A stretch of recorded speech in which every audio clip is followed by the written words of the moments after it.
This is a long-standing treaty. It's been around, and the United States has complied to the letter for a treaty that limits kind of intermediate range missiles of various kinds, ballistic missiles, cruise missiles.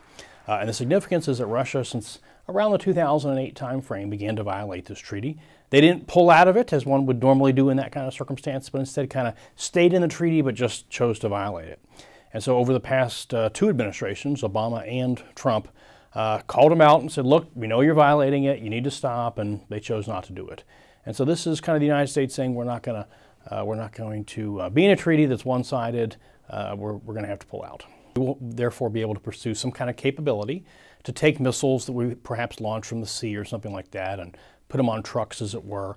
That gives us the ability to disperse things out and create some additional uncertainty on the part of our adversaries. That's good for deterrence, it's good for stability, because every day they wake up and they know that they can't decapitate our forces because they're more complicated to strike.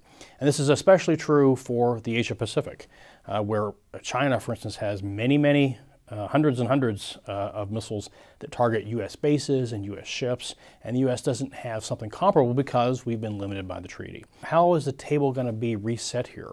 And before we get into any kind of new treaty, we need to have the confidence that the Russians or Chinese or whomever else is actually going to comply. And that's the most important part.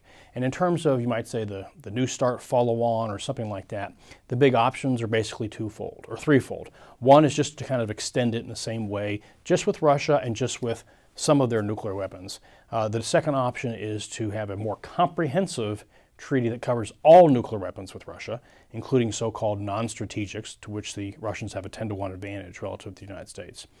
And then finally, the third option is to try to bring in China. And that last one would be desirable, but how exactly we get China there is, it's going to take a little work, right? Because right now, China's enjoying the benefits of being completely unconstrained by INF, by New START, by anything. So getting China to the table will take a little bit of work.